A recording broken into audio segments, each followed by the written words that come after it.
Hearthstone Global Games. I'm Raven, joining me is Lothar. Of course, we're going to bring in you all the action for today. We just had a great series of Czech Republic versus the Philippines, where Czech Republic, led by Stan Sivka, managed to get it out just about in a very close one. In an ace match, they delivered 3-2 with the Elemental Shaman at the end. A very exciting match. Hopefully the next one will be as exciting. Yeah, and the next one, we do have a great one coming out. It's going to be, I've been looking forward to this matchup since I knew it was happening on day one. It's going to be South Korea versus Greece, two countries that are very have a strong history in Hearthstone. And established players. Yeah, very established players. And, South Korea for me is one a country I'm rooting for quite heavily. There's a lot of great players on there. Handsome Guy, Dioni, Cranic, Flurry.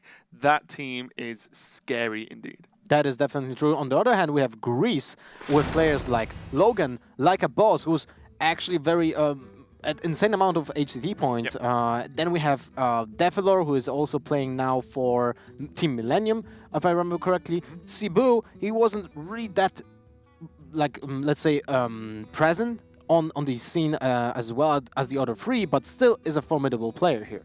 Yeah, I think because Greece is so well known with so many players, it's hard to be make a huge impact in general because there's so many just big streamers, big players, and overall. But going back to South Korea, Handsome Guy, the highest point earner basically in terms of just pure dominance in HCT last year. He won 2 of the 3 championships for Asia Pacific and only lost one to his teammate who's on this team and good friend who's Dioni. And they're actually physically got together for this match today, so they're going to be hanging out together while they play.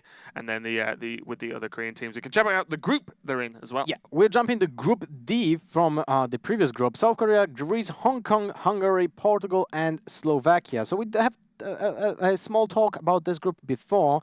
It seems like the best teams are actually right now in the game.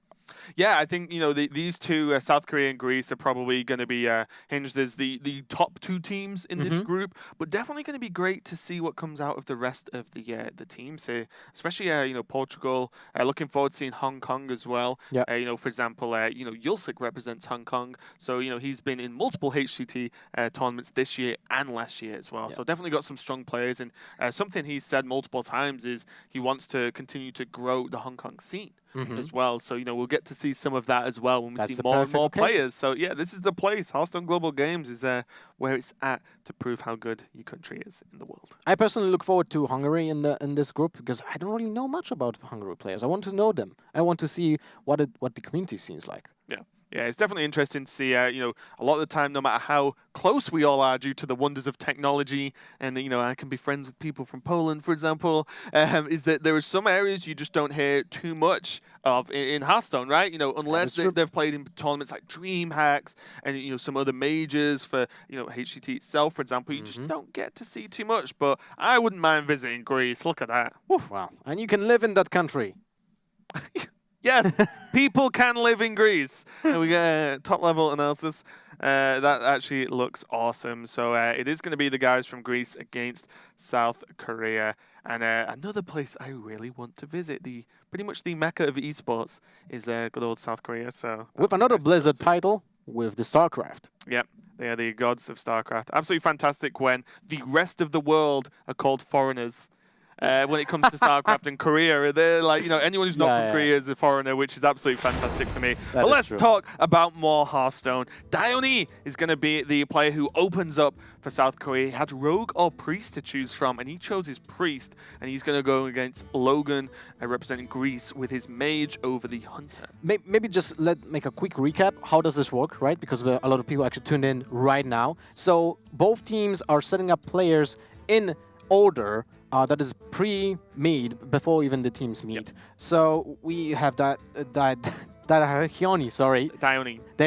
against Logan. Then we have Flurry against LikeABoss, Handsome Guy against Cebu, Cranic against DeathLord, and they will choose the classes when they know what the opponent is and what classes does he have. Yep. basically. Yeah, so imagine this as one best of 5, but each player is a deck, effectively. You know, that's the easiest way. So once Dioni has played Logan, which is Priest versus Mage, then we'll move on to Flurry versus LikeABoss, like you said. And then they'll pick what class they want to play out of their 2 options. If, like in the first series of the day, we went to an ace match, then the player we can see Cranic for Korea and Cebu for Greece, which is actually a bit of a surprise, actually showing a lot of respect to Cebu there. Means that, you know, they can either play the class they didn't play in their first game or the 9th class for them there. But let's go into the game because the players are already starting. It's Hunter versus Rogue, the first game. Yeah. So they're not starting quite yet, though. No, they're not starting quite yet. Oh, sorry. So yeah, they are going to be going into it, and it looks like it's Mage and Priest to kick off. Yeah, it's fine. The format is new, everyone. The format's new. But the Mage list, we've already seen an Aggro Mage from Philippines. Yeah, that is correct. But, you know, Time Warp Mage or like OTK Mage, whatever you want to call it, has actually been very popular. We might see that from Greece here as we start with Logan. Well, Logan, I remember I met him in 2015, I think. That was DreamHack summer or winter. Man, that was so long time ago when you think about it. Many years ago. A very loud person, but a super likable personality. And he's like, you know, he's like a bear. He has a huge beard, and he's such a just likable person and a skilled player as well. So hopefully we'll see a lot of good things from him here. We see LikeABoss in the background there as well. Yep. The Greek guys grouping up, not too much of a surprise. Those names are switched, of course. Is Logan on the left and LikeABoss in the background. And then we have Dioni with the Cloud9 t-shirt on and Handsome Guy, who's at his place, as we mentioned, representing Korea. So that's going to be awesome. And as we, you know, just to remind anyone new who's tuning in, the teams, when they play, they can communicate with their teammates. Or they can choose not to if they really want, but they can communicate, which is why we see some players physically getting together to sit in the same room. They're allowed to be on Skype, for example, and talk to each other as well if they can't quite get to each other. So it's a fully team effort, these matchups. If they, of course, want to, because we have seen in the past teams that are really not good in communications. Like an example, Sweden.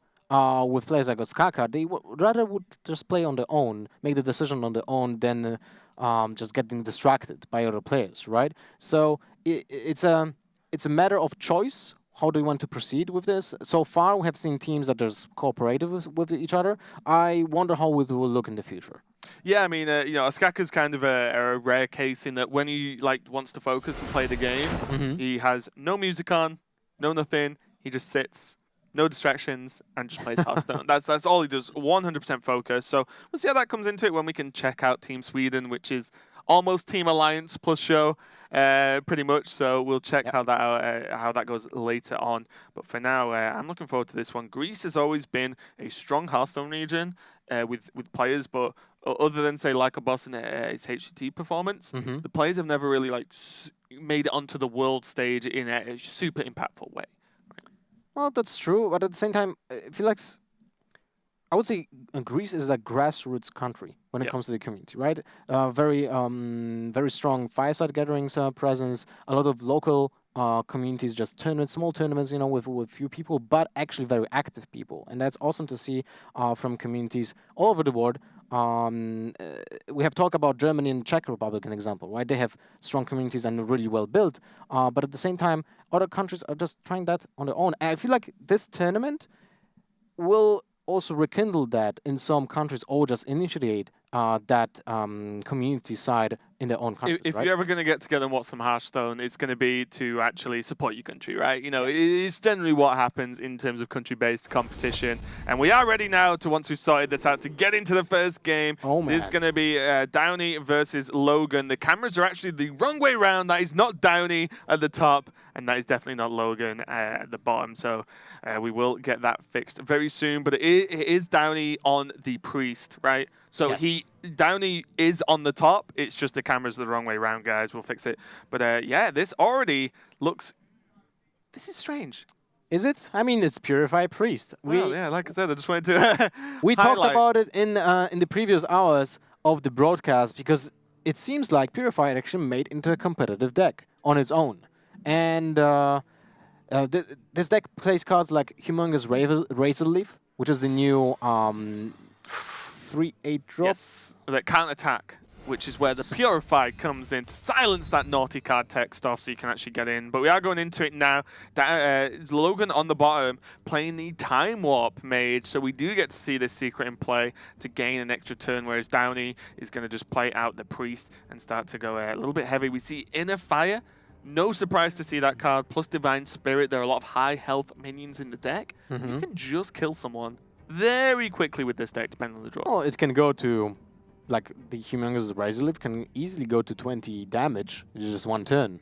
Yep. From 8 HP to 16, and with Power Ward Shield it's just 20 after you double it, right? So that is actually an insane amount of damage. And also you can do silly things like double Divine Spirit and then you just OTK, which is kind of nuts, guys, kind of nuts. Although the stars do have to align for that to work out, but that's kind of what the deck does. We see a lot of card draw for Dioni now. It does have the Cleric onto the board, Powered Shield, and an Acolyte of Pain available. And we see, this is the drawback of quests. You pretty much just always pass turn 1.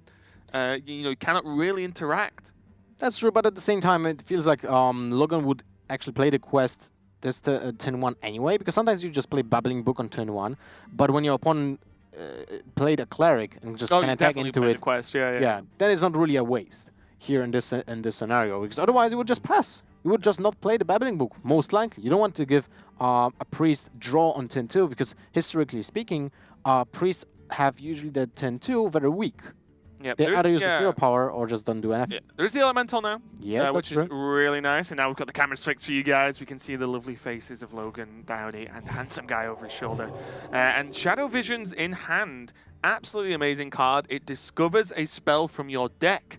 Very powerful, so you can get into these things where you have, even more Divine Spirits, even more Powered Shields. Oh, even you more should be allowed. Dragonfire Potions when you need them, right? Exactly, yeah. An additional copy of Shadow Word Death.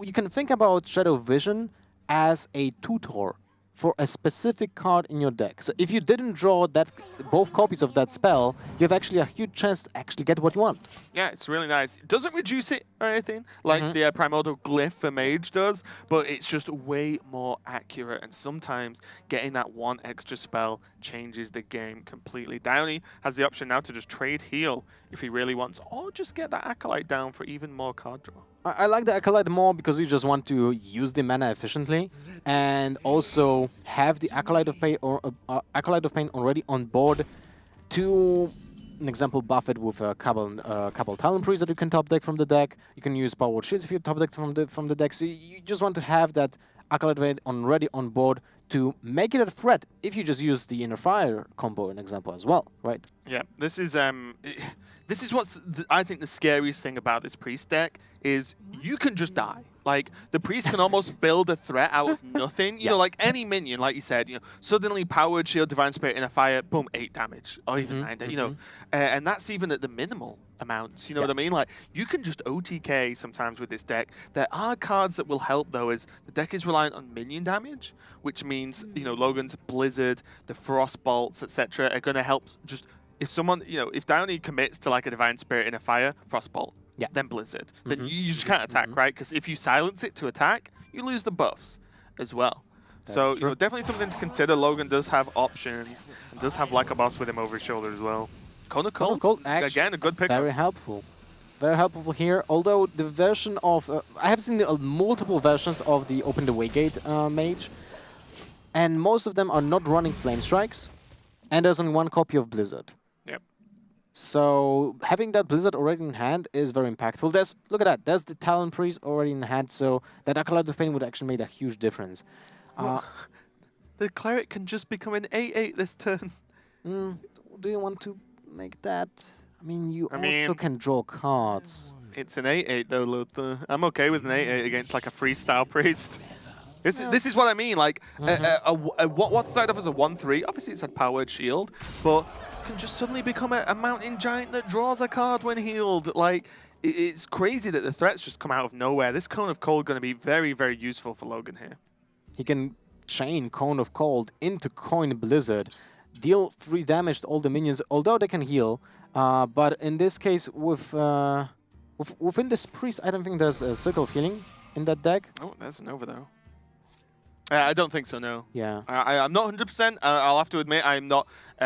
Silence Priest is not a deck I've played a lot of yet. I've played against it a fair few times, but the amount of different builds we've seen already, from this tournament in just one match means that truly anything could happen. And that's interesting that Logan didn't opt to use the Cone of Cold at all. He's okay with getting 9 damage to the face. Look how much the guys are laughing like Dioni. He's like, I just got him for 8. Yeah, and now and I've just made another 8-8. Holy moly. Yeah. To be honest, I didn't anticipate that. I thought that if I would be the priest in this case, I would have perceived the situation as, yes, I'm going to deal 8 damage, and then I put my opponent into a situation where he needs to use the burn to deal with that. Yeah. Or some kind of stall, right? He needs to do something. But, Logan decided to dig a little deeper, and sometimes that is the right play. Freeze Mage, although this deck isn't Freeze Mage, it's close. It's very akin to, I can take X damage for 1 more turn. And then I'll, change stalls. Because now, look, double Frost Nova, Cone of Cold, Blizzard. Like, Logan can just not allow Dioni to attack for the future. The foreseeable future. 3-4 turns, basically, now. And that is many turns, Lothar. Like, 4 turns of your opponent not being able to attack you is kind of ridiculous. That is true, especially when you face a priest which doesn't run any burn from the hand. Unless he runs Mind Blast, but that's not happening. So, small chance of just dying, even when you're like on 1 HP. Yeah. And also, bear in mind never mind.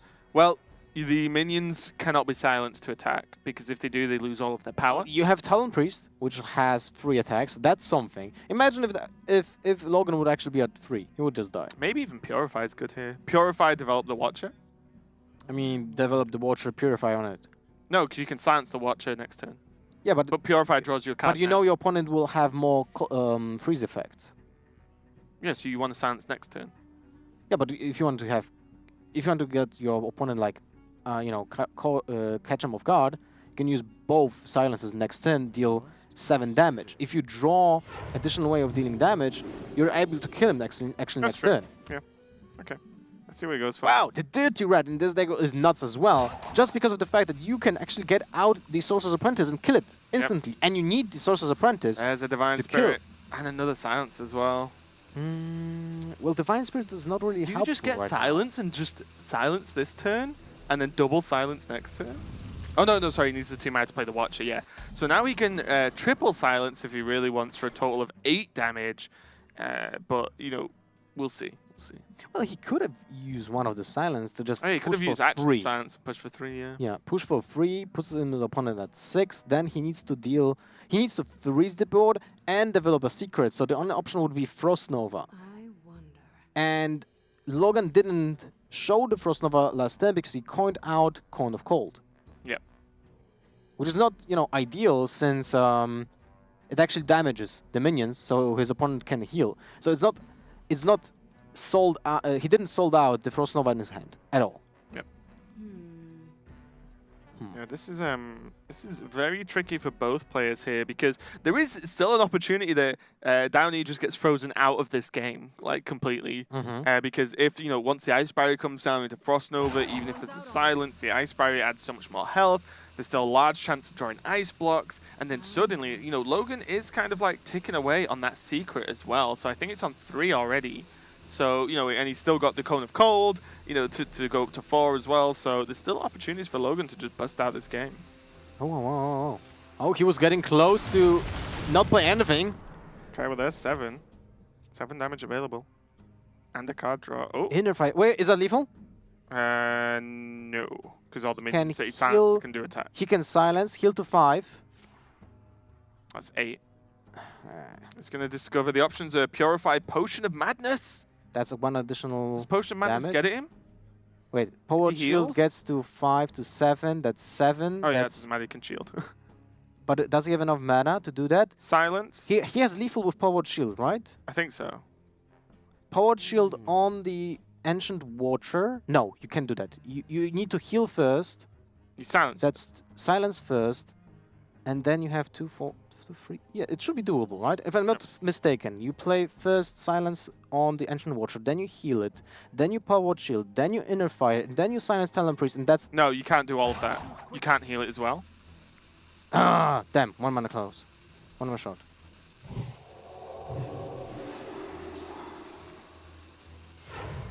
Okay, it's just gonna basically just say, okay, next turn I got you. Mm-hmm. Ooh, was there ever a point to save the Not powered sure. shield there so you could silence again? If it gets frozen? It's easy for us to say because we can see all the freezes, but you know, if so far you've seen like the Blizzard, you're probably expecting this kind of stall version as opposed to any kind of I think most versions that try to OTK run so many freezes anyway. So we'll see how it plays out here. Dioni still has a few options. The Potion of Madness could be nice for an extra 1 damage if these minions stick to the board. Logan might be better off trading them away actually if he's ever even thinks about Potion of Madness as a card. Usually you don't think about Potion of Madness when you play against a priest. Second because you don't think about it, it happens and you lose. Yeah. That's the worry. you lose a minion with Death Rattle, and you're like, oh my god, I just lost a card, Oh, you or just the Death died? Rattle effect, yeah. So, in this case, Time runs out on me. Ice Barrier, I think like you need to play the Ice Barrier this turn, just to play around another way of silencing your... I mean, you know that your opponent is running a lot of silences, right? Has to be the case. Yeah. So now that's just the secret is Ice Barrier, so not going to be Divine enough yet. Spirit. He has Divine Spirit and Inner Fire. This So gets he's- very tricky because every single time Downey wants to try and set up lethal here over the past couple of turns, he's had to like stall and stall and stall and not quite get it. And I think he has to just buy time again. So if he uses Silence right now, the Ancient Water gets to 4/5. Plays around a random secret, I guess. He could do, yeah. Although he saw the Cone of Colds were discovered, right? Not discovered, but were from random effects. So if he's keeping count of the amount of effects that happen, he's just got to test for the secret though. Ice Barrier's proc. So now Downey knows exactly what he needs to do. So he has 10 damage. Can he do any more? Did he just miscount? He's just gonna hit him. Doesn't care. Yeah. You can only freeze me for so long, friend. But I think he kind of miscounted because he was pointing out the heal on the Ancient Water. So he silenced and then he pointed out the heal. He thought he can actually heal it back to 7 after Oh, he silenced, past it, you know? yeah. Because that would have been lethal. Archaeologist. Gonna pull out the ice block, no doubt. Yep, there we go. So there's one more turn for Logan. The power of that card is absolutely huge.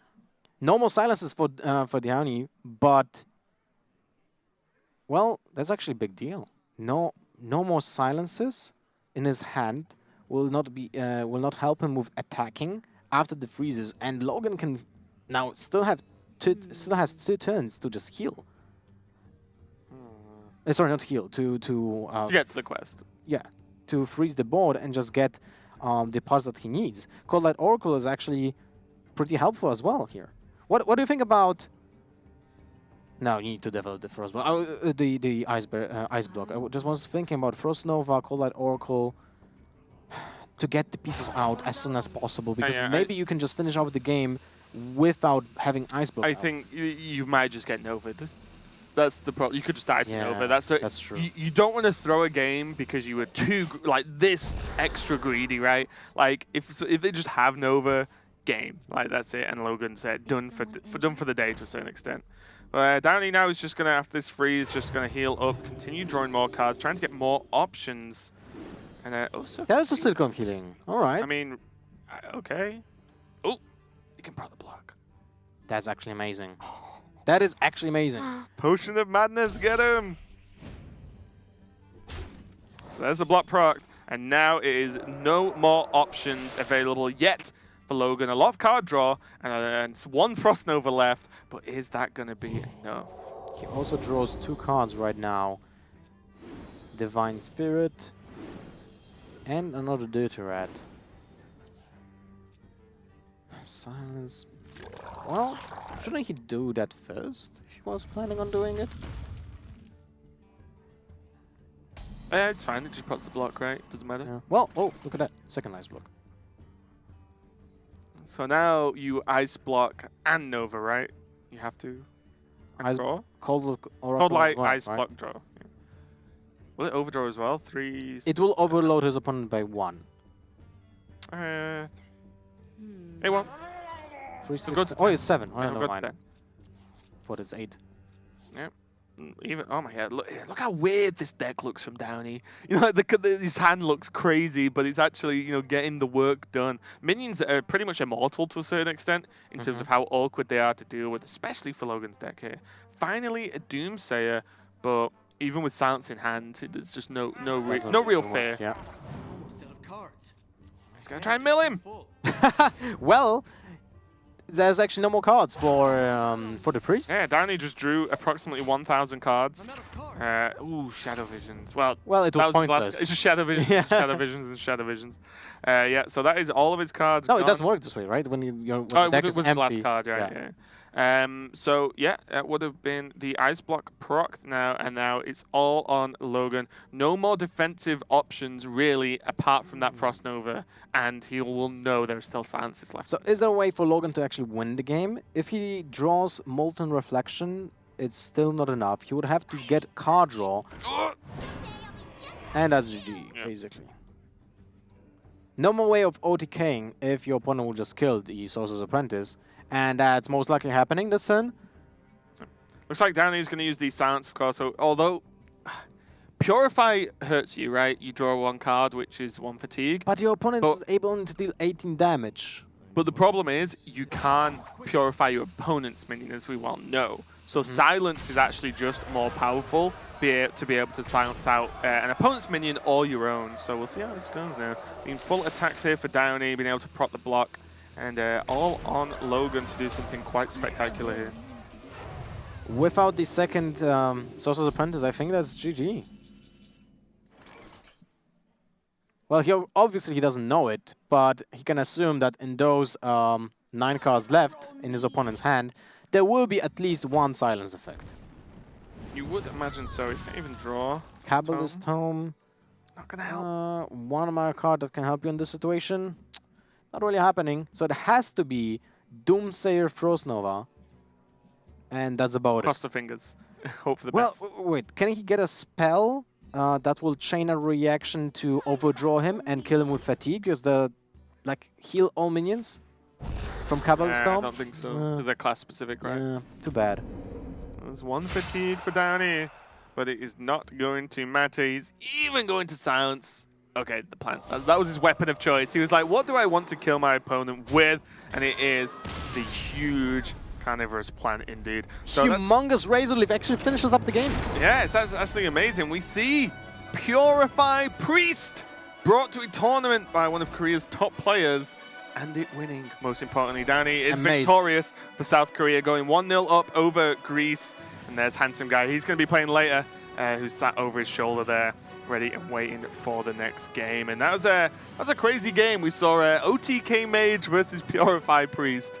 What is this meta? I really love it. The fact that we have so much different decks, right? The priest can. We already have seen Dragon Priest today. Well, a different Dragon Priest that we're used to. Then we have seen the Purify Priest. We can still see Miracle Priest, an example. Then we go to the other side of the table, and we had Open the Waygate Mage. We had the Elemental Temple Mage. So much diversity right now in the fresh metagame. I love it. Love it. Yeah, absolutely amazing. That is just game 1 of Korea versus Greece as well. So that's going to be awesome to continue. We can check out how it looks so far. We have LikeABoss for Greece versus Flurry, who's bringing a Hunter versus LikeABoss's Warrior. Very nice pick. If this Warrior is Taunt Warrior, Hunter generally has a very good matchup, in my experience at least, as you can just apply so much heavy pressure. Your death rattles are a real pain to deal with as well, and the fact that you can just generate additional beasts as well with Macaws, for example, you can get so much more value. It does depend on the Hunter build though, definitely, so we'll see how that works out. Well, I love the mid-range Hunters with the Hydra as well, with the new 8/8 drop for 5 mana. It's actually so huge. It destroys every single taunt that the warrior can play, and just go through that. The damage on your own face doesn't really matter. Hunter doesn't care about its own life, You just want to finish the game before your opponent can kill you, and that means the any big creature that will just help out clearing out the taunts is super valuable. Imagine the curve. Just you play Beast Macau on 1, Crackling Resomon on 2, Tin 3, whatever. turn 4 Huntmaster on Turn a 3, beast. one of the many turn 3 options. Well, you have a lot of Yeah. like 3 mana drop is like the most common spot for hunters. There's so many useful cards that you can play on turn 3. Turn 4 Huntmaster, turn 5 Hydra, turn 6 7 Highmane. How do you deal with that? You don't. That's the answer. It's really tough. It's really tough. But yeah, and we even saw some players actually bringing cards like Hunter's Mark into the list. We saw, I think Camlin was playing it in Throne of Cards, because that just also deals with a lot of the Taunt Warrior issues. They put up like Primordial Drake. Oh, that's a lot of health. Oh, wait, now it's 1. You know, it's really good. So we'll see how that plays out now. We can see the players getting ready. LikeABoss was sat with Logan, so he's got Logan next to him anyway. Flurry there chilling. Flurry actually has some great achievements in the OGN Hearthstone Masters as well, which is the Korean sort of biggest tournament over there, tournament circuit. He's very good. And he very narrowly missed out in HCT last year. He was just he lost to Yulsik in the semi-finals to be able to make it through to BlizzCon actually. So he came very, very close. That's painful, man. Yeah. Being so close to like such a huge goal, it always leaves you hanging in a spot when you want to prove again that you're a really good player, right? So in this case, they are playing as a team, but I feel like every single player wants to prove that they are a good player, they're a good deck builder. They want to get that, going for them. Well, like I said, even though it's a team and the teams can work together in terms of communication, the player who is like on the screen, the name on the screen, is the player piloting that deck. Yeah. Right. So they can still either mess up or do well. There are a lot of decisions that end up being the pilot's decision, 100%, or snap calls. Like that is on you. And like you said, you either use the time to shine, or you have potentially letting the team down a little bit, which could be a problem. So, not only the team down, but also the entire country. The entire population of the country, which is definitely a lot of pressure for these players as we get into the first game. Flurry versus LikeABoss. Oh, look at that. Pirate Warrior. Okay, things change now. This can actually be pretty tough for the Hunter, because although they have a lot of early game, their early game is nowhere near as good as the Pirate early game, mainly because of Fiery War Axe. And because of patches as well. You lose one card that is actually very impactful in the world of 1-drops. And in this case, that Makar doesn't have the synergy with the Kraken Razormaw anymore because it just dies. And you can't adapt. Imagine if that Razormaw comes down, gets the adapt on the Jeweled Makar, gets the plants out of it, trades in, you get additional 2 minions that allows you to trade with another pirates, which is actually super impactful. In this case, he's not able to do that anymore. Yeah, really nice pick here. LikeABoss on the, I think at least on the better end of the matchup here. And like I said, Jewel Makar, even like +3 attack can be nice, but not if it's just dead, right? That's the issue. Answering the 1-drop is kind of huge, but never mind. Oh my god, I told you I love South Korea as a team. And we have the Golaka Crawler. Get wrecked, pirates. Well, sometimes it's not enough. Even when you play it on turn 2, or you just kill. It's the return of the Totem Golem. Yeah. But we have also the Turtlex Hatchling, which is a 3-mana 2/2 minion just adapt. Yeah. So it can be a 5/2, it can be a 2/5, it can be poisonous, it can have a taunt. It's actually not a bad minion in this situation. If it has a taunt, it actually soaks up maybe 5 damage from an Arcanine Reaper. To be honest, against pirates, if it soaks up any damage, I'm happy. But yeah, we can see Knuckles as well, which is kind of great to just see in a deck. Flurry already, there you go, head in hands, sat back. Okay, it's Pirate Warrior, and LikeABoss, it's almost like they can see each other. Is that like Flurry was like, oh god, pirates, okay, and then LikeABoss is like, yeah, it's pirates, but now Mega Crab. The Galactic Crawler gonna eat up the deckhand there and actually just be pretty okay with life at this point. That is true. Pretty far on the board. Fireworks doesn't trade into it unless Fireworks coin upgrade. I like that. Which, yeah, you might have to do. I like it because it just puts another really impactful weapon on the board. It's 8 damage to the face. Still good. I love Flurry. He was actually my pick for winter. Oh, really? Yeah, he was one for the APAC region to get through. Yeah, Flurry was actually my pick. He didn't quite make it, but I do love the guy. Imagine the game without that upgrade here on the Warx. What was it? Divine Shield. Nice. Not That's bad. good. Not bad. Build your own mini-bot. Whew. 1 mana off now because the coin was used for the upgrade. Cannot put out the deckhand and the cultist. I would... This is a weird turn as well. You can deckhand trade to kill off the minion, because the problem is it's a beast and you go into turn 4. What if there's Houndmaster? 4/4 Divine Shield against Pirate Warrior? Taunt? I'll take it. Really bad, yeah? Yeah, I'll take it. So I mean, it's not even Houndmaster. It can be Crackling Razormaw as well. yeah, there are options, but so there's the double trade, although it feels to have 6 damage into a 2/2. It feels horrendous. Or, can just drop the Bloodsail Cultist this turn and just say, look, you probably can't kill it, but you might be able to, because as he said, Razormaw changes everything. Poisonous. Poisonous plus plus free attack, right? Yeah. Wind Fury. Well, then you die. Then your own minion dies, still but trade still, up. yeah, but it's still fine. It's a free drop against a free drop, so it's like it's an even case. And you gain the momentum, right? Yes, but at the same time, I feel like Hunters outvalues the minions of the Pirate Warrior, so only the weapons can bring the warrior back into the game. Oh, he's actually looks like a Oh, boss man. has found a third line. Just going to go for the hero power instead. This means that he is going to save up that deckhand to proc an additional durability on the weapon. So and he just continue. wants to make his own here we Arcana go. Reaper. So it's poisonous, can't be targeted, and summon 2 plants. Feels like Poisonous might be the most impactful here. Yeah, with the Divine Shield. I was thinking, like, can't be targeted. Well, Divine Shield, it's kind of fine. Warrior kind of deals with things with direct attacks anyway. So, yeah, Poisonous. And now a Hyena. Where does LikeABoss even look at this point? You know, like, the Poisonous minion is a nightmare. The Hyena is also a nightmare. What do you kill? Well, you need to kill the Hyena as soon as possible, so I'm guessing You sacrifice the Cultist. the deckhand will just be enough here, right? It will have charge. You play deckhand, you play the cultist, you charge the deckhand into the Hyena, then you kill Cracking Razormaw. But then the Cultist just dies. Yes, Yeah. but you still have a 5/1 weapon. Yeah. And you know that you have second Fear War Axe with the Nagakosa, so that's 8 damage. The problem is that the Hunter just kind of slowly grinds It's you one out. step Yeah. ahead, isn't it? It's just Yeah. edging forward every single turn. And look, this is super awkward. And in this, you know, I said at the start I felt Pirate Warrior could do well versus Hunter, but you know, maybe I'm wrong. It's not a matchup I've played tons of, to be completely honest. But this is not the most standard of Hunter decks. There is Knuckles staring at us in the hand there, which is great. But yeah, Razormaw, something I will say, Razormaw is just super powerful. Probably, or at least one of the most powerful cards in the set, in my opinion. Especially because it comes down in the game like so fast, right? Oh, I want to see LikeABoss's face. Yes! Oh my god! He's just like, he almost got up and walked away. He was like, no, I'm not playing a game where Knuckles is involved. And This it makes doesn't no sense. die. Look at that. Oh, it's sick. It's sick against pirates. It's You awesome. kill the minion and hit face at the same time. Wow. Knuckles making an impact. It has 7 HP, which is a huge difference for the Fury War Axe, because even if it gets buffed by Nagakosa, it's still outside the ring. You got to think about it as well.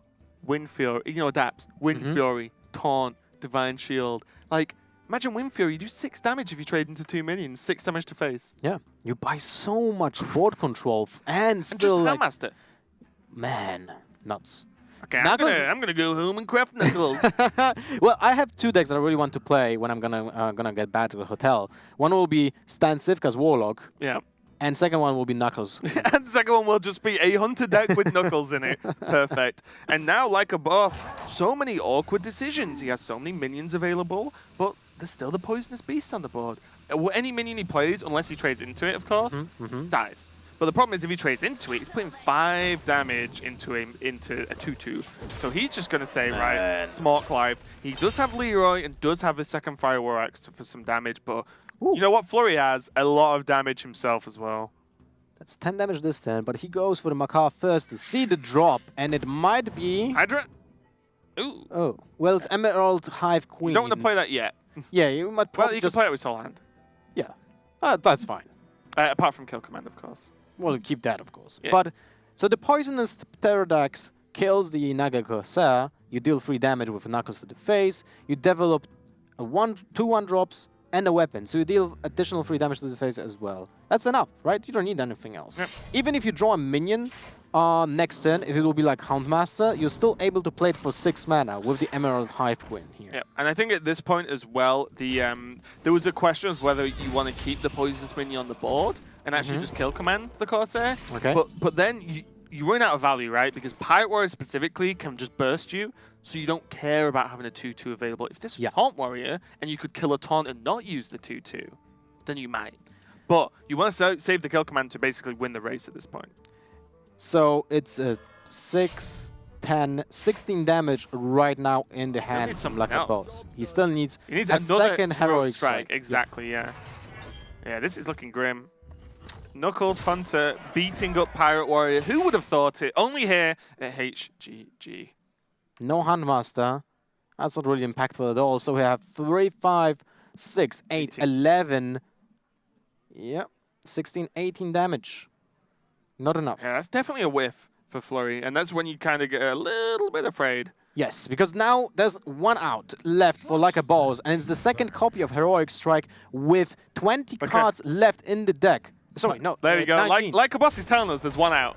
LikeABoss is a very, visual player. He gets super emotional. He plays for his family. We saw this out from HCT last year. Super nice, super cool guy. But he gets very invested in the game, and you see that in his actions. And it's all on the Heroic Strike. That is not a Heroic Strike.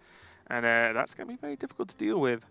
And a conscious choice for Flurry to not use the hero power while he had free mana, because that puts the Mortal Strike in range. So that will be 6 damage. And that will actually make it lethal with Heroic Strike as well, instead of the Leroy. Oh, yeah. So he cut the chances of dying for another if he had the Heroic Strike and the Mortal Strike, yeah. And what this does as well is Flurry just has lethal, unless something crazy happens. Yeah. So now LikeABoss thinks about what to do, I think, or he just sipping. Yeah, he's just going to finish his drink before he finishes up. It's fine. So, well, can he do anything?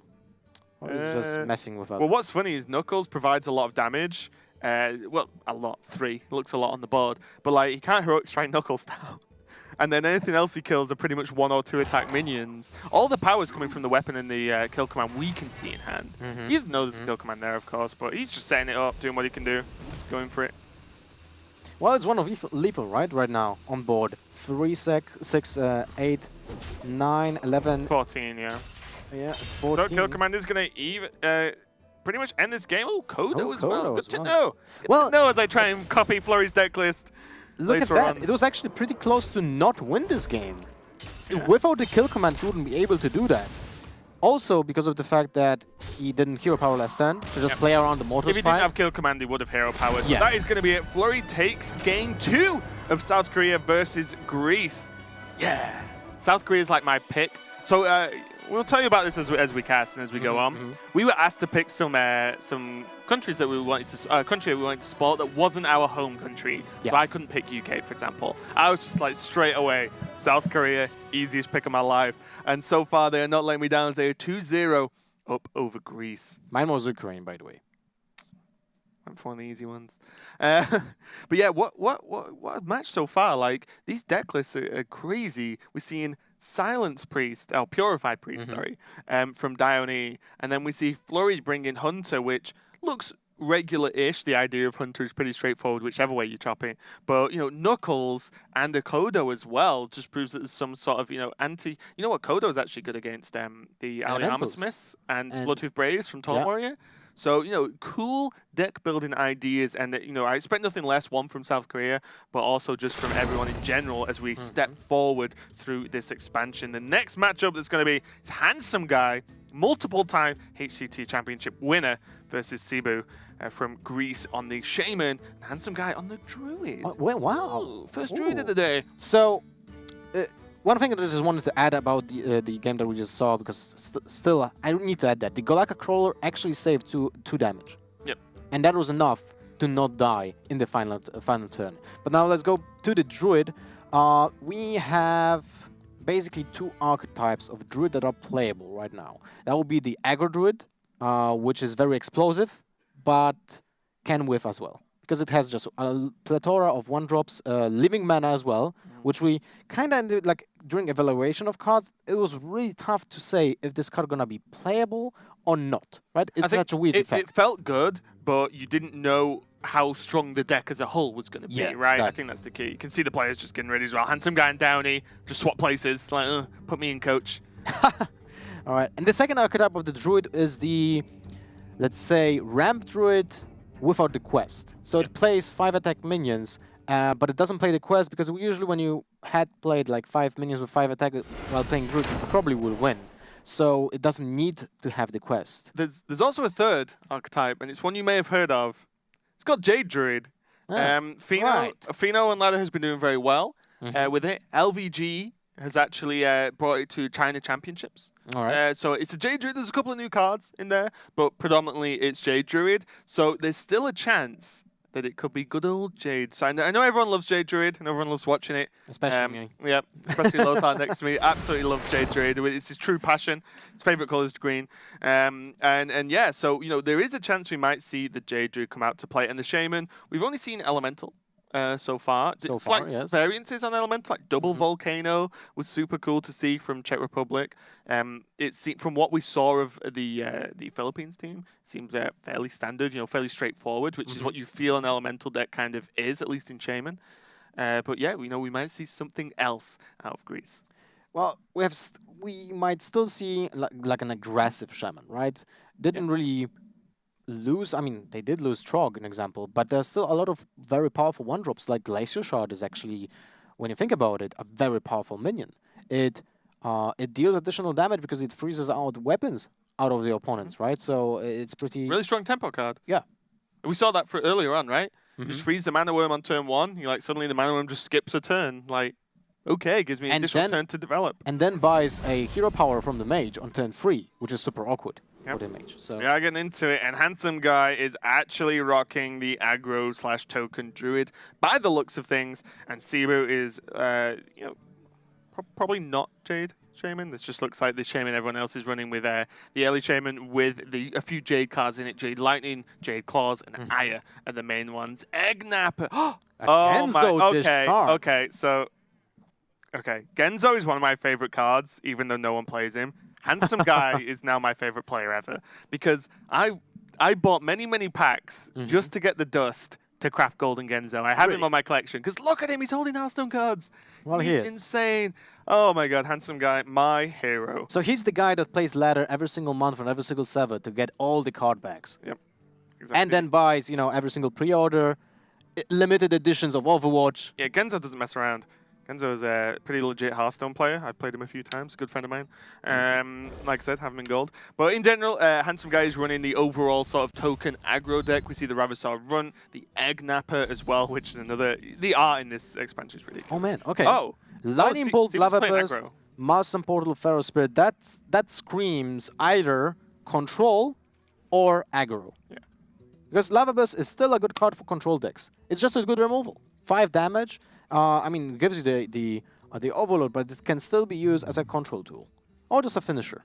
Yeah, there is, I believe, LVGE that I was talking about earlier as well is actually bringing an aggro Shaman list to the China Championships as well. So there is a chance that this is a very similar list.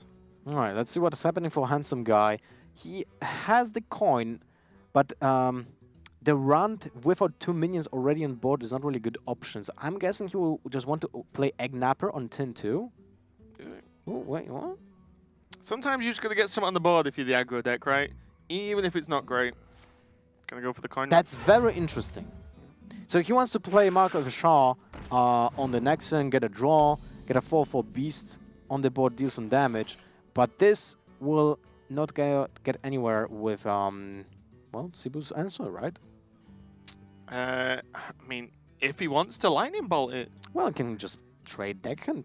Oh, no, he has can't. no weapon. It's not a weapon. Yeah, that's what I mean. So now the question is, well, how afraid are you? So an idea against token, or any token deck, really, any aggro token deck, is that you just kill everything at all cost. Do not let them buff stuff, right? But... One, is Cebu going to be, that has he played this against this deck much? 2, is he going to feel the need to just kill a 2/2 that should be more because it lost its adaptability because there are no other minions on board? Maybe he thinks it's okay because the hand is so bad. But my worry is when a druid like this doesn't have a good 1-drop or a good 2-drop, probably means they've got buffs in hand. I think that's a pretty fair nod. So I would be worried, but we'll see if Cebu has any ideas of his own here. If he lightning bolts, it locks out his Feral Spirit next turn, which is very important as well. That's true, but he's going for the lightning bolt, and discipline. And look at the Handsome Guy's face. He's like, oh no, lightning bolt? I didn't anticipate that. Like, no one uses lightning bolts nowadays, right? Oh, but he got me to throw onto the board. Very enchanting Raven indeed. Which is not perfect, but you can just refill the board with a 2/2. It's better than hero parrying this turn, as this asks another question of Cebu. And now Cebu's suffering from the Lothar affliction of drawing patches every single game, as Lothar's managed to draw patches 12 out of 15 games that we were watching yesterday or something like that. Yeah, it was quite horrendous. It was actually a ludicrous number of times. I can empathize with Siwo right now. This is a horrible feeling. And now this doesn't look great at all. Well, now he can't clear. Can he just commit with the Maelstrom portal? I think he has to, right? He just deals 1 damage, gets one minion on. Maelstrom against tokens. But those tokens will be huge. They will not die. That's why you roll spell damage, don't. Ah, all right. Monload. Now I know. Have you never played Shaman before? It's two mana spell damage to him. Done. Well, you can just play Wild with Justica Trueheart and just pick. That's true. Pick that totem every single time and get that Maelstrom portal to +4. Right, what does he do? This is from turn 1. Cebu's had some awkward plays here. And the problem is Handsome Guy's just going to rock Eggnapper next turn, probably. And then start to really stack up the board. He's going to hold back. I told you. He's going to hold back and just go for the totem this turn. Oh, all right. Well, this is a fantastic draw. You might actually think, when you saw the Lightning Bolt, you might actually think your opponent might be playing Hex. But at the same time, if he's like pure aggro deck, he will not be playing Hex at all. Yep. So, Eggnapper into Innervate Mark is actually good spot here. Then you trade the Enchanted Raven on the totem. You can't leave that around when you know that the opponent's actually running a lot of spells. Yep. So having an Eggnapper that's a 5/3, I think it's better than a 4/4 Raven, because it doesn't die to Eggnapper's not a beast. Simple. All right. No, that's the thing. Eggnapper, I'm pretty certain, is not in fact a beast. Well, he does look like a turtle, right? But it's a Tortolan. Yeah, Tortolan. Yeah. So I think he's actually classed as humanoid, even though that's not a tribe, of course.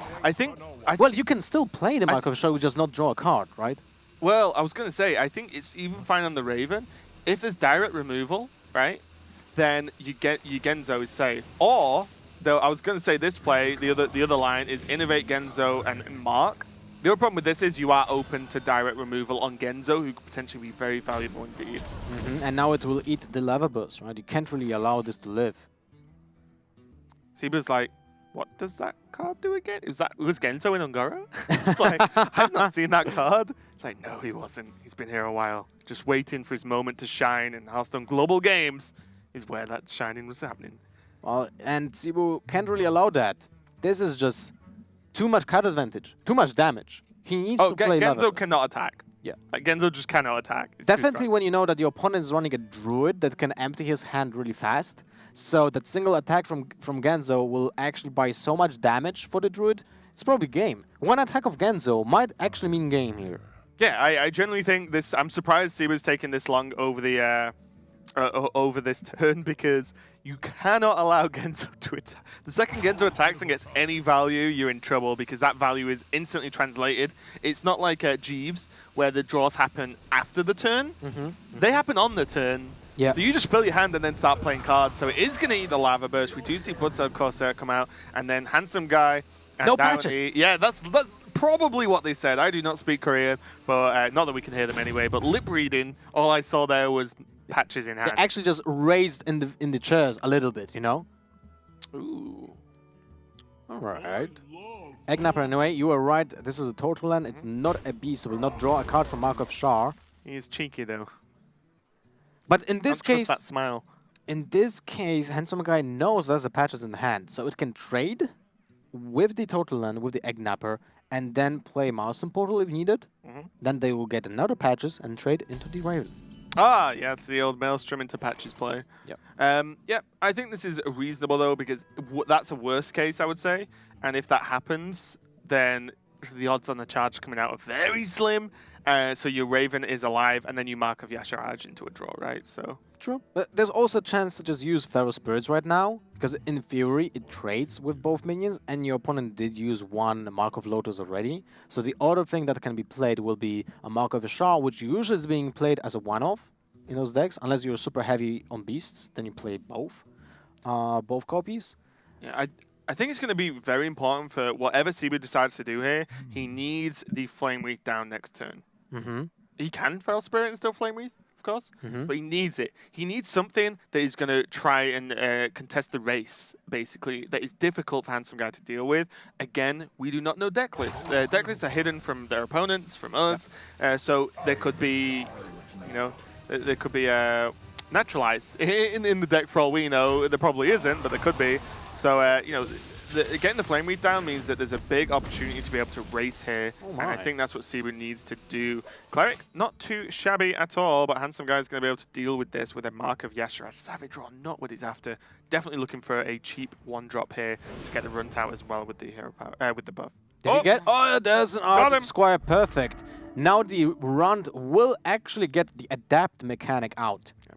Probably wants to look at something like Health, actually, because of that Savage Draw. You just want your board to stick, and then Savage Draw out. Well, it can have DeathLord with the plants as well. True. And you've just seen Maelstrom, so it's reasonable. What else can you get? I mean, attack is not that bad in general as well. If you don't have anything else like the health... Look, you play an aggressive deck, okay? Attack's always fancy. Let's see. +1/+1, taunt, and stealth. Well, it seems like +1/+1 it is. I think you just make it a 3/3. Yep. Still a good opinion. Reasonable. 2 mana, 3/3. Would have played that, right? Yeah. Hammer of Twilight. Look at that. It's 10-5. For actually 6. Oh, Let's see. He's got a sick turn. You can just hammer into deckhand, clear everything but the Squire. So then suddenly, Cebu's in a very nice spot. Handsome Guy on 0 cards, pretty much. Yeah, and that deck doesn't really have a card draw apart from that Genzo, I'm guessing. Genzo, Mark of Yasharaj, we've seen. Probably not, no. I think it might rely on a Living Mana. Not as card draw, but the fact that you don't have mana to play any cards anyway afterwards. So you kind of just use your 2/2s to just battle with the board, and then over the course of a turn or two, you've drawn enough cards to carry on again. You know what's funny with Living Mana is that your opponent might actually not kill any minions, just not to give you mana for Savage Roar. Yeah. Oh no, you always have 3, right? You can only put 7 minions on the board. Well, that's when you, that's like 10-10. Yeah. So he's going to clear up this. This is nice. This is opening up a huge turn next turn as his Flame Wreath Faceless into Feral Spirit. I think Cebu has got this in the bag now. The stabilization has happened due to Handsome Guy just getting a Genzo cleared up so easily. If that Lava Burst wouldn't be in the opening hand... Oh man, game over. Cebu would have been just... Man, in a horrible position. What do you think about just Flame Wreath and Feral Spirits just right now? Oh yeah, just chuck it on the board and race now. I wouldn't even mind face. I wouldn't even, mind the Twilight Hammer to the face. You create a 4/2, which is basically like the swing of the weapon next turn. This kind of aggressive deck from the Druid as well doesn't really run normally swipe Wrath. It doesn't, you know, maybe Living Roots, but oh, is Living Roots out now actually? That's a good question. I think. Someone tweet me, let me know. But yeah, so this deck doesn't normally run AoE. Not that Druid has great AoE anyway. So I think you just throw it all on the board, go wide, create the Elemental, and push for a serious amount of damage. You can't do anything to these 1/1s anyway, right? The Divine Shields stop you interacting with them pretty much at all. No, that's correct. Living Roots has to be out. Cebu's not with anyone in person by looks things, but definitely on a call with the team because he is... He's blatantly talking to whoever to try and get some advice. Maybe just speaking to himself. Some players do that. The thing is, like... this is a lot of talking to yourself, though. I might check him out afterwards and just saying, are you okay, Cebu? So Savage Draw is going to be the only option here to get through these Feral Spirits. Well, you need to do that. You push for... You push with your face through one of those, then another one kills the second, and you go to the... Shaman with 4 damage. Well, it's not a lot, but you don't really have any options. Well, that's it. Handsome Guy is definitely playing off the top here, and the top is not treating him well. He would need a Nourish, and there's nowhere in the deck that card. You just can't meet it. I mean, you probably would have said Genzo wasn't in the deck as well, Lothar, so... Yeah. Well, how can you dig yourself out of this? So he didn't want to play Mark of the Lotus, so... You can still play it. Yeah, but do you want to? I mean, you can't combine this with Living Mana, because it uses all the mana. Unless it's turn 8, and that's still Oh wait, that's So you actually can next do it on turn. turn 8, Yeah. yeah. You can do it on turn 8. Okay, so that actually makes Playing sense. to the living mana out. Yeah. I say out. Living mana doesn't win you the game, but it's definitely a problem. Mm-hmm. Bitter Tired Hydra. Well, if 4 mana 7/7 wasn't enough, a 5 mana 8/8 could be, but not this turn. Without overload. Yeah, Woo! with no overload, but definite drawback though when there's a lot of low attack minions on the board. But yeah, the not going to be down this turn due to the overload from the big Frail Spirit into Flamewreath Faceless. The previous turn, Galactic Crawler and Hero Power looks pretty straightforward to me. You know what's funny now? That the 7/7 can actually think, do I trade here? No, it doesn't. It Probably hits not, face. right? It hits face every day. The problem is that your opponent's deck is way more explosive than yours, at least at this point. Still, right? So even if you raise, that's 11 damage, and if you swing with the hammer, your elemental dies out of the Twilight Hammer because there are 2 1/1s that can trade into it. Unless you use with the hammer to kill the 1/1. Well, that clears it up. You go face in this case when you have a taunt totem on your side of the board. Like I said, you can just sort of turn on the race at this point. So that's a lot of pressure now coming out from Cebu. And it's not living mana. Whiff. We might even just see a concede at this point. This is going to be very, very, very difficult for Handsome Guy to claw himself out of this one, even as a druid. Goes for the mark of the Lotus, so he wants to kill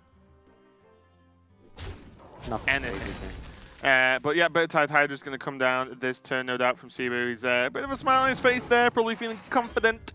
And as soon as this Hydra comes down, Handsome Guy might just call this one a day. Oh, and a Flaming Totem. He can play actually the entire hand and still totem up. The entire 2-card hand. Oh, when you think about it, sometimes those cards are like 7, 8 mana, so you can replay them. So Galactic Crawl goes into the Divine Shield. That's like 100%. Now you just have to think: do you want to use the 7/7 to clear up the Argent Squire or the other minion? Probably the 7/7, right? Let's Probably. go wide on the board. I mean, you drop in a Hydra, you don't really care. your opponent is not even running a Oh swap. no, you probably double trade, right? You just trade. You have Hydra. You just don't want minions to attack the Hydra. Well, you tap first, you see what you get. That's 2/2 minion right now. 9 damage to the face with the Flame Tongue Totem. Seems like a good choice. I don't like this actually. I just like it. The only way you can lose is if somehow like Handsome Guy gets 1,000,000 tokens and then hits the Hydra tons of times. You know, to kill Cebu off through the Hydra effect. Which, if you don't know, deals 3 damage to the hero if it takes any damage. So any 1-attack minions effectively deal 3 to the hero's face. So, you know, that's the only way you can really lose at this point. We see the second Defender of Argus picked up from Handsome Guy. Absolutely horrendous draw, though. It looks like those guys are happy. As long as they're having a good they're time. having fun. They're having fun definitely with this deck. Handsome Guy's like, Dioni is probably saying, like, God, Handsome Guy. why do you have to lose this game? We're supposed to win 3-0. yeah. They're still discussing. They're like, so, if I play Argus, it's a 2-3. If I don't play Argus, we probably die. Might be the case, yes. So that's 15, 19, 23. 2 off. The Hydra of the 10 damage. Sounds powerful. Scary minion indeed. He has 3 heads, which means 3 bites, which means 10 damage with the Flame Tongue. So each head deals 3.33. Yeah. Reoccurring. And 0.1 is lost. I mean 0.01. Patches comes out, and it's still game. Yeah, nothing you can do. They're just laughing. They're like, oh no, the Patches dies to the totem. He concedes. Handsome Guy is going to lose this game. Cebu is going to put 1 point on the board for Greece and stop a complete clean sweep. So he's going to be happy there with the aggro Shaman. Again, yet another deck we have not really seen too commonly on ladder. Everyone's focusing on the elements mainly, but you know, Cebu's like, I'm gonna do it the good old-fashioned way. I heard 4 mana 7/7s were good, and now I can put a 5 mana 8/8 in the deck. Sounds good to me. You can't curve out all of them like both because you have Overload for 10/5 if you play the 7/7, but at the same time, it's more consistent, right? You want to put a big minion on 10/4/5, or like the mid-range, right? So when you have 4 copies of those, it's easier to do when you just only have the Flamer Faces. Worth noting, Greece seems to be old school. They just play the last metagame. Pirate Warrior, aggro shaman. Like, why not at this point?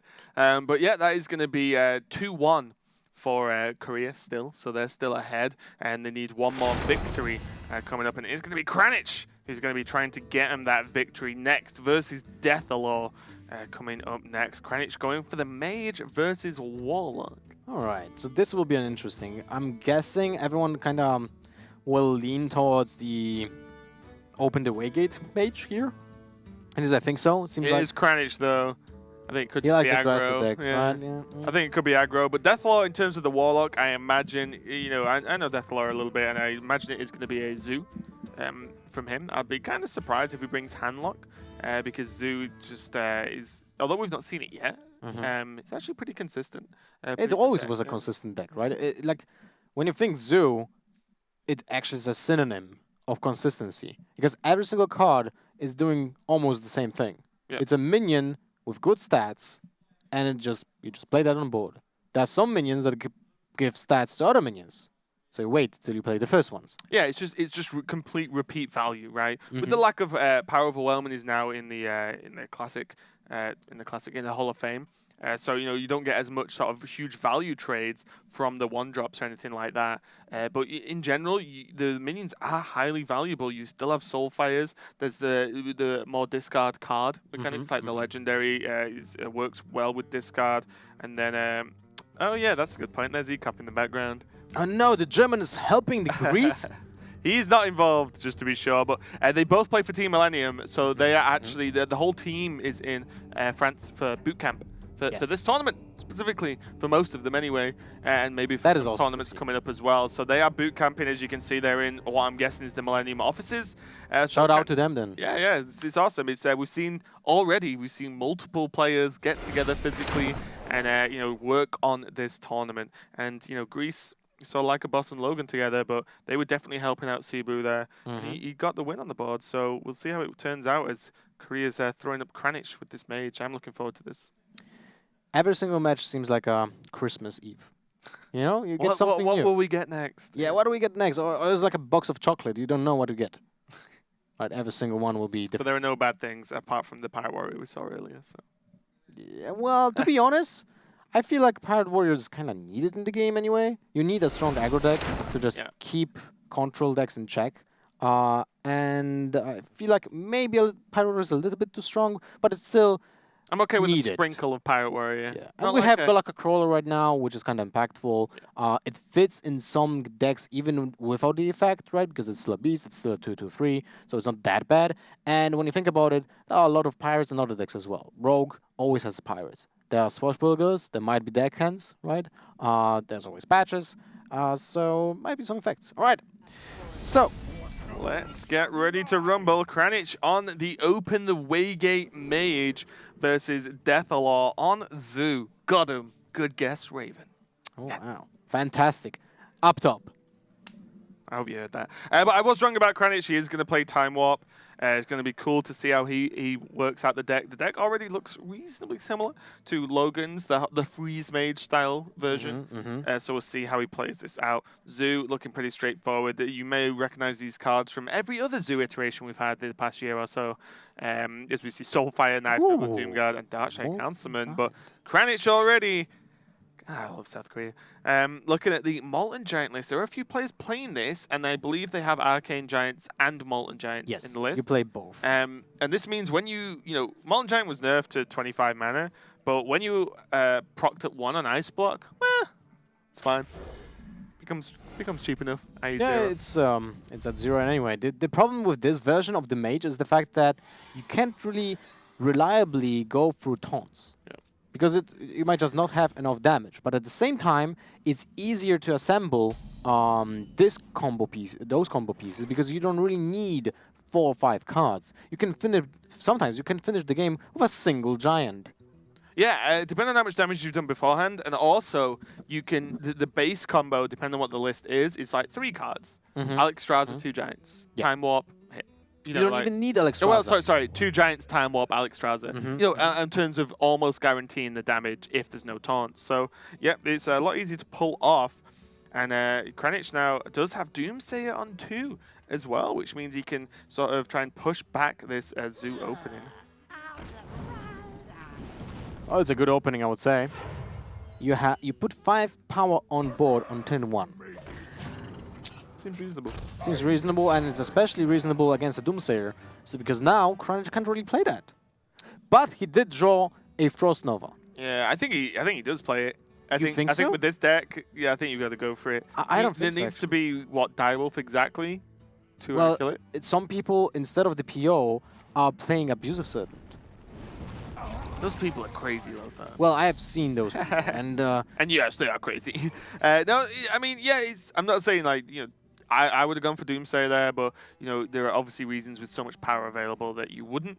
But yeah, there is the Frost Nova probably did help with that decision. You are right. Well, yes, if you would have drawn anything else apart from the Frost Nova, I probably would have played the Doomsayer anyway, just to have a chance of securing the board and having an insane advantage early on. But when you have the guarantee to play turn 5 Doomsayer Frost Nova, and your opponent most likely will not have a chance to deal with that, because we talked about this actually yesterday, not a lot of people are actually playing the Alchemist. Yeah. Or so there's an easy way of dealing with the Doomsayer nowadays. Then you just clear the entire board from Zoo, and that's amazing. Yeah, these Fireflies going to come down from DeathLord, go a bit wider onto the board, and also make it more and more likely that this Ravenous Pterodax is actually going to go off, which it destroys one of your own minions that you choose and double adapts, which is absolutely insane. It's nuts. Plus attack, win, Fury, get him. That's 14 damage if your opponent doesn't reply to it, which rarely happens, but it can happen. So still, Cranic will get a lot of damage in the upcoming turns. It's 6 damage this turn, and he can get even more in the upcoming one, because he will still not play Frost Nova. So he will go down by a huge margin when it comes to his health. He doesn't have card draw in his hand as well, that's a problem. But he knows his turn 5 is Nova Doomsayer, turn 6 Blizzard, so he still has a lot of card draw to actually get something important and something crucial.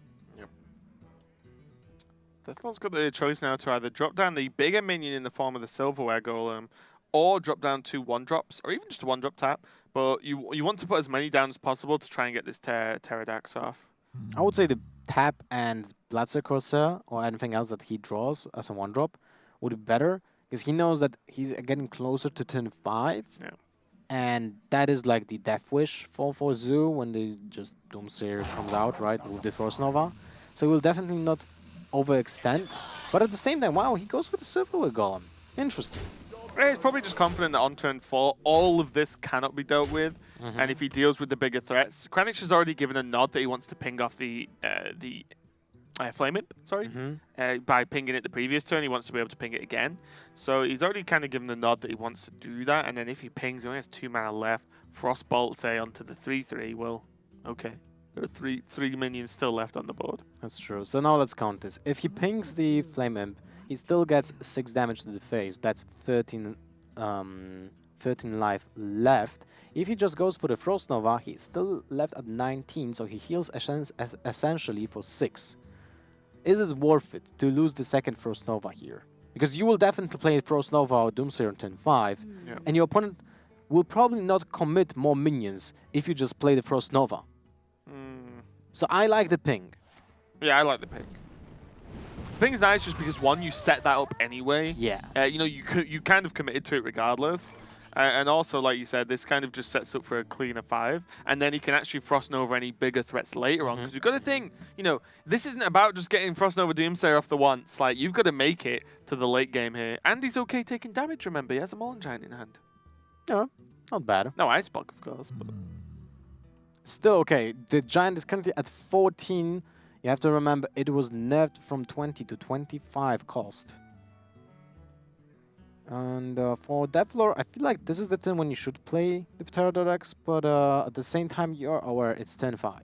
And if your opponent just plays Doomsayer Frost Nova, you literally have no way of dealing with it. Yeah. Maybe just a Direwolf. No Direwolf. You already played. He goes into the Pterodactyl. +3 attack, I guess. Well, +1/+1 is not that bad either. Poisonous can be okay. Also +3 attack. And Death Rattle, right? has to be Death Rattle, especially before turn 5. I love the animation on the massive adapt. By Oh yeah, when it grows. It's like, dum, dum. Yeah. Check that out if you've not seen it, guys. If you can catch it then, at least. It's gonna be Frost Nova Doom saying no surprises here. Still, 2 minions will be left. Yep. So it's not that And there's a horrible. Direwolf available. Ooh, and a Doom. Well, that's close. It's actually 5 damage. Well, what's kind of cool is they can be Malkazar's Imp into Doomguard next turn to draw 2 additional cards for the turn after. He can cycle. Well, definitely cycling the Corsair would be amazing. Direwolf Alpha a little bit less, Yeah. but it's okay. But I think with the Doomguard you might be too slow otherwise, because it's gonna be. I suppose you could maybe take one turn. I just worry about Blizzard follow-up, because the 2 damage clears your whole board if you go Alpha into 1 drop. Yeah, that's true. Oh my! That's a great draw. Okay, now we're in business. That is a great draw because now if he just cycles through with the Golem and the Corsair, not only he draws more useful cards, but he develops the board for 0 mana. It's amazing. Oh. Yeah, So, bear in book mind as well, first. Cranic is on 0 out of 6 spells so far. 0. Cranic's just got a long way to go for his quest. That's true, but at the same time, he might even finish the game without that. Yeah, true. He doesn't necessarily need his quest to win. What to do? What to do? He wants to go for the Sorcerer's Apprentice here. Right, because he doesn't need it to finish up the game, right? Putting up Minion against Zoo is still great. Loot Hoarder and a Cumberless Tome. Seems like Loot Hoarder is the option here. Because you want to card draw. It kind of trades with one of the 1/1s. It's like when you play Babbling Book, your opponent will not trade. It will just ignore I it. think you have a ping so the Sorcerer's Apprentice doesn't die. Time runs out on me. Yeah. Good option as well. Just means that you've got that little bit more chance that the Apprentice lives, which means you can do crazy things next turn. And that's also interesting because now DeathLord, if he wants to kill the Sorcerer's Apprentice, he either needs to sacrifice the attack from the Doomguard into it, or he needs to play Direwolf, and that Not means... play the Doomguard. Exactly, not play the Doomguard. So essentially, he's always losing damage. And you can't really allow the Sorcerer's Apprentice to live. And what is even more important, DeathLord doesn't know which version is he facing. Yep. So he might not... I'm almost convinced that he actually doesn't think about Molten Giant at all. Probably not. It's definitely not the common list. The Exodia sort of Antonidas chain list is most common. And then even just Arcane Giants on their own. Yeah. It's actually more common, I would say, than Moltens. And when you play against a Warlock, you don't really need Exodia. I mean, the full OTK combo. Because you need 3 Sorcerer's Apprentice to deal 18 damage. And you play against a class that will actually deal damage to its own health pool. Ooh. You got the Silverware Golem And onto a the second board. Doomguard, that's sick. So now Direwolf and second Doomguard is an option for next turn. Pretty huge. There's an Ice Block. So he can develop Ice Block, play Babbling Book, and Frost Nova. Although, he might just go for Actually, I like Loot Holder. I like Blizzard Book. You think so? Yeah. Blizzard is so expensive. Get it out your hand while you can and while you're relatively safe on 12 health. And you can squeeze the obviously Book first to see what you guess. Oh my, second Ice Block, that's Look sick. at Cranic is like, yeah. Wow. It's like a third Ice What a Block in there. roll. But yeah, I like Blizzard because it's so awkward to deal with, to play, because it's 6 mana, and then you can actually just get it out now, and then and not have to worry about it later on. Just the Frost Nova is so much easier to actually play. All right, well, still an interesting choice. I feel like there's merit to both. Both Blizzard, as you say, it's an expensive card, I'll give you that. But at the same time, you want to develop the ice block as soon as possible, especially if you plan to play Kabbalist Tome next turn. That's true, yeah. Just gonna go for the Nova. Lothar wins this round. That's a very impactful minion, actually. Knife Juggler. Very impactful one because it can help you to clear the block while you're still frozen.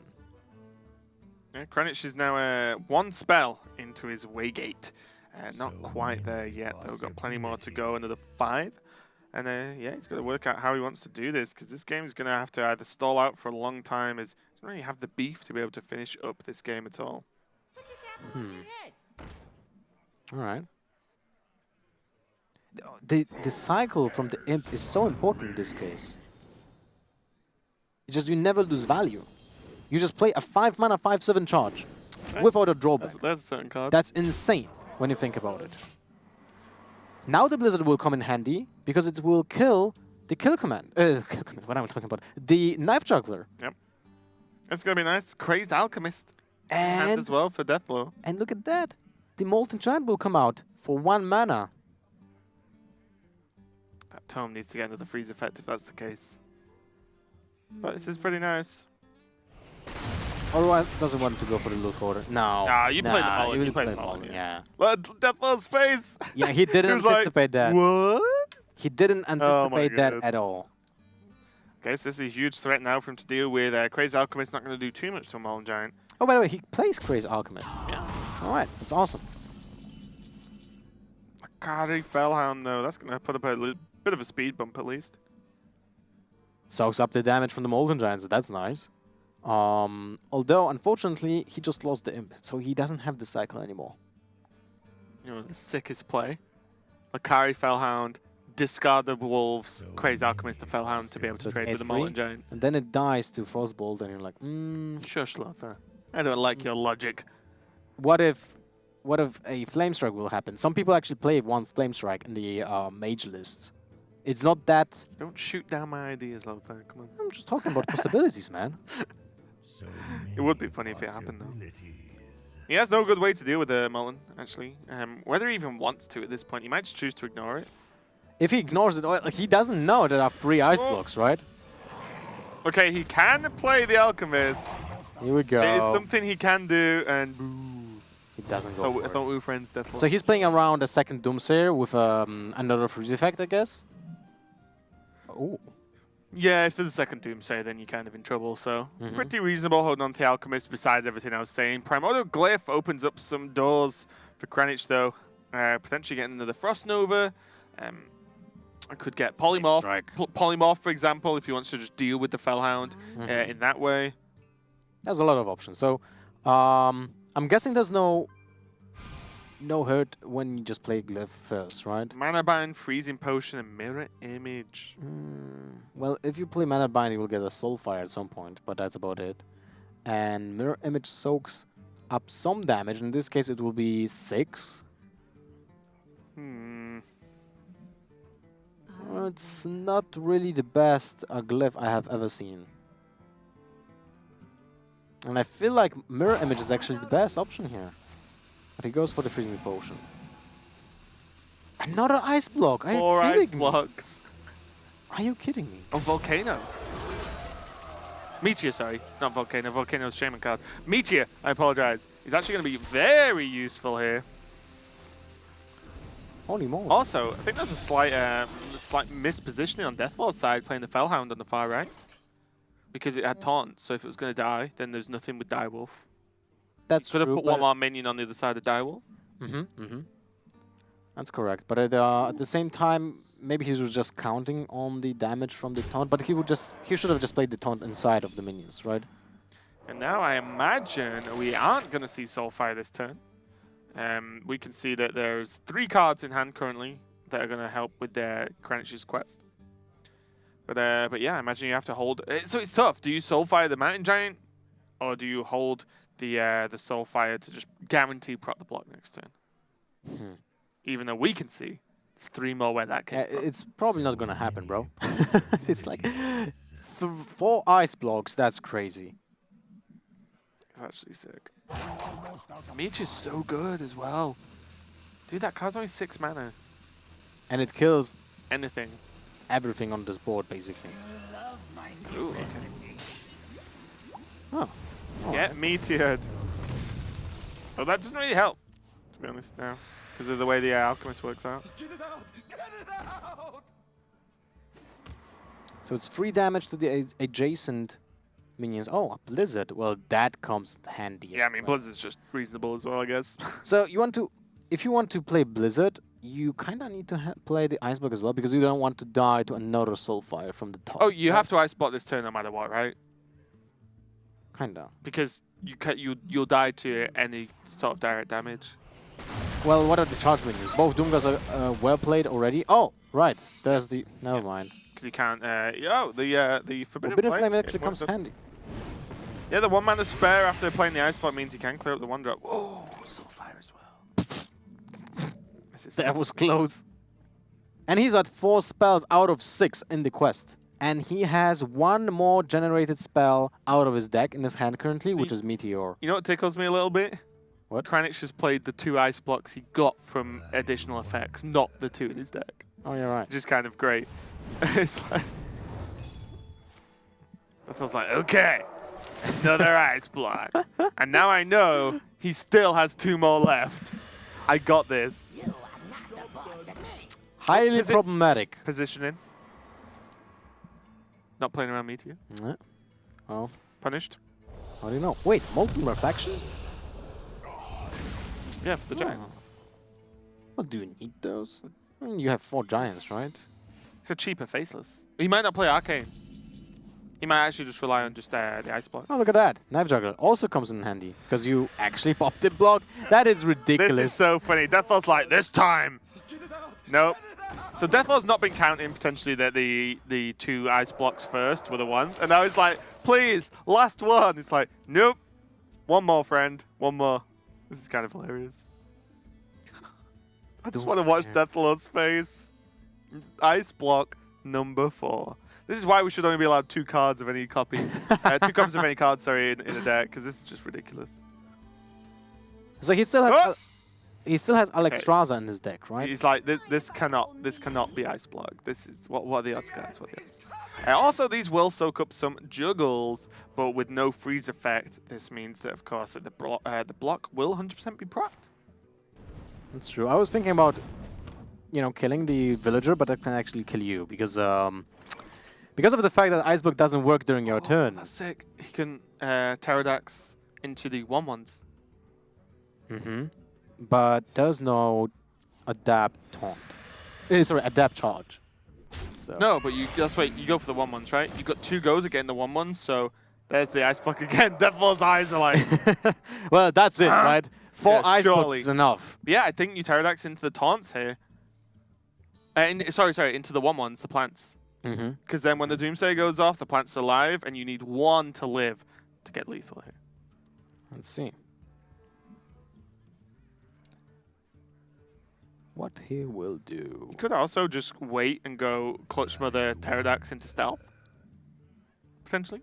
To try and just sneak it out. Because like I said, there's probably just no ice blocks left. You've seen 2 blizzards, I think, already. Okay, he goes for the Death Rattle then. Goes two shots. Missed.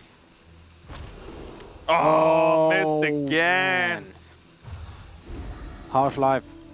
Divine Shield shall not protect you from a Doomsayer. What if the Doomsayer would have get a change? Deal 100 damage to each minion. And then Divine Shield becomes actually OP. helps. Anto? Antonidas wins the game next turn. Most likely. For sure. Right? No, it doesn't. No. It's 11, 12. So 2 off. So your opponent can't tap. Yeah, you have to tome. I think. Do you? Well, if you tome and you don't get a win condition, To do. you're not winning. Get an ice block, it's fine. No, wait. You actually win if you play Antonidas this turn. I mean, you win next turn. Because Cabalist Tome will give you a spell that will trigger the quest. But it needs 0 mana. Ah. Yeah, it's tricky. So yeah, Cranic is one spell away from time warping. Sorry. What if he plays Cobblestone right now and gets 0 mana? No. Boo! No ice block. Well, it is Just a wait to quest. see ice block number 5. Look at DeathLord. He's like, no way, this is a 5th one. Not like this. This is how crazy this deck is. I mean, this is extreme circumstance, of course, because 4 ice blocks, but let's see what DeathLord draws. Both Doom Guards are gone. Voidwalker not going to do it. And there's a lot of damage available here for Cranic. Well, if he just plays 2 minions, Cranic doesn't have a way of dealing with 2 minions, so he would have to go... I mean, he would have to DeathLord can't ping. tap either. He's dead next turn. Well, he doesn't know that. No, I'm just saying, like, if DeathLord taps, he is dead because of time warp. Yeah, but even if he doesn't tap, he just plays both minions, then Cranic can ping the Clutch Martyr, take a turn, and then Fireland Portal, the Voidwalker, get a 5-drop. And then ping the Clutch Mother again. Yes, and kill it. And he will still be alive for another turn, have a 5-drop on board. I mean, if this was me, like, I would just tap. It would feel bad, but I would just be like, I just need stuff on the board. I feel so as well. Yes, and gonna that's go live tap. And that's going to be game. So we see the Wait, don't be so fast. People kind of mess up sometimes, okay. you know? Cranic doesn't. Well played, indeed. So we're going to see it should be a ping, time warp, pyroblast, couple of turns. Let's see what happens here. Cranic just taking his time. I'm kind of surprised. See? Oh, he got it. Nah, see? Never mind. We're going to see ping, time warp, gain a turn. That clock is going to get rewound. And Cranic gains 1 additional turn after this. So he clicks end turn, and it actually resets, draws an additional card. Pyroblast is going to finish it for 10. And South Korea take it over Greece with Cranic on the time warp mage there. 3-1 in total, taking that final win over DeathLord, playing the Zoo list. What a crazy series. Actually, so far, every single game was really exciting. A lot of outcomes that could have gone either way, and a lot of decisions to make, actually. I think this is the toughest deck to play in overall in current metagame, the Waygate mage, right? There's so many decisions that you have to make, so many also random cards. So many ways to build the deck as well. Yes. Right, that's the thing. And we did see, 2 additional ice blocks, which, I mean, Cranic would have lost if it wasn't for those ice blocks. That is true. But you do play a lot of cards that generate more cards, right? Like that's the way the deck works, and the way you actually proc the quest. So stuff like this is going to happen. But it was great, great play from both players, actually. I think, like I said, DeathLord's tap, that if it was actually, gave Cranic lethal, I would have tapped every single day of the week. I think almost everyone would tap there. Yeah, exactly. So there's not much you can really try and play around there. So yeah, South Korea is going to take it. There is no need for an ace match. It went 3-1. A strong performance for those guys. And yeah, they're going to be joining Czech Republic in the first 2 teams to be able to get wins here. So we see Dioni beat Logan, Flurry beat LikeABoss, Cebu beat Handsome Guy, and then Cranic took down DeathLord. No need for the ace match with Cranic to play again, which would have been a joy to watch, although he couldn't have played his mage. That is true. So this is the second match of the day. We still have 3 ahead. And Your favorite coming up next, mate? Oh yeah, right. So we can check out the standings of this group, though, to see where they stand now. And I can guess South Korea is probably going to be at the top. And then well, it has probably going to be at the bottom. Has to be because they have a 3-1 and the other team has a 3-2. Groups, right, as well. Oh wait, what oh god. Yeah. You missed my joke, Luther. Sorry. Okay, so we see there, with a 3-1 record, as we mentioned, that the game score is going to potentially be important later on. And now Greece taking the loss. But as we said, these are probably the 2 top teams in this group. So now they've sort of got each other out of the way. They can focus on preying on the other teams, but it's all down to the other teams, Hong Kong, Slovakia, Hungary, Portugal, to actually, knock these guys down and propel them ahead as the top 4 go through. Yep. To the second stage, of course, it's still far away. Just to recap what we have said in the beginning of the tournament. There's a round robin in every single group, so each team plays against another team once. Then we get to stage 2, where you have another round robin, but with less amount of teams. Yep, we take a top cut from every single group in this stage, move it on to a second stage, and then we'll move on from there to get a single elimination and then the grand finals. But that's going to be it for now. We're going to go to a very short break before we check out the next match we've got coming up. Plenty more Hearthstone for you guys today. This is Hearthstone Global Games. Don't go anywhere.